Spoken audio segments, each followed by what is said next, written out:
Okay guys, as we mentioned, today is also Indigenous Peoples Day, which leads us to words in the news. Indigenous. Indigenous people means the first people who lived in any region. Basically, they are the native people. So Keith Kocinski is taking us all the way up to Canada to spend a day with one young person who takes pride in his Indigenous culture.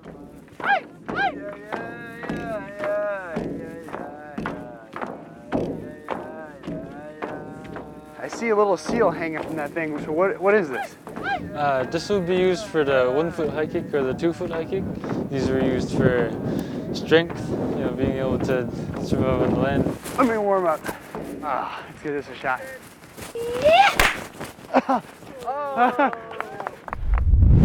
But this is more than just a game. It's conditioning for 19-year-old Gage Nukasuk to get ready to spend months in a frozen world hunting for food. Gage is Inuit and lives in Makovik, Newfoundland and Labrador, Canada, a place where winters are long and summers are short. How challenging of a lifestyle is it for the people out here? It can be quite challenging. Some winters there might not be as much seals or whales, so you get kind of less food. You might have to rely on the local stores. The 24-hour darkness too up here is very bad. The Inuit once lived entirely off the vast frozen land and water in the Arctic and were some of the first people to inhabit northern Canada. Today, most of the nearly 100,000 who identify as Inuit live in Canada, Greenland, Russia, and the United States, and are united by 5 common languages. We aren't as nomadic as we used to be.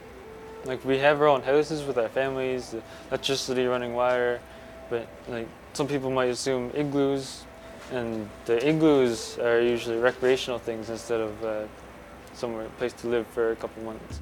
Many Inuit communities are isolated, like Pond Inlet in Canada's Nunavut province. Frozen most of the year, it's nearly unreachable by boat. Flights out, even to other places in Canada, are crazy expensive. But there may be a bigger price to pay living up here. Suicide has been labeled a crisis in Nunavut. The rate is at least 5 times higher than any other Canadian province. And the Inuit live with overcrowding and rough conditions because it's hard to get supplies to build new homes. Nothing can grow, not even trees. Ethan Lerman, a former social worker in Nunavut, says many Inuit were under stress. You'll find a large population of elders who were born on the land. So they were born in tents, they were nomadic, and they are suffering in the town. They miss things. There's a high level of elder depression and anxiety just because they are losing a sense of purpose. When the Europeans arrived, many Inuit were forced to move north and to learn and understand the European-Canadian culture. They were sent to Canadian Indian residential school systems, founded in the 19th century. Basically, residential schools were there to, if I'm going to be politically correct, take the Indian out of the Indian.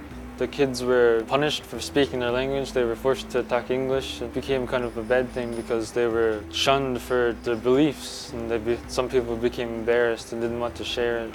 But young people like Gage are determined to preserve the Inuit culture. A lot of people are very proud. People like me, who enjoy just sharing their culture. I've been teaching myself the language, and I hope that one day I'll be able to teach my kids and my family the language.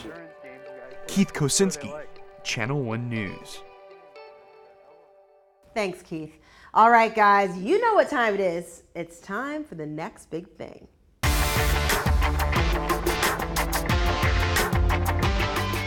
Now, before we battle into this week's MBT, let's see what you guys thought about last week's. We told you about a new way to find the perfect furry friend for the fam, pet matching.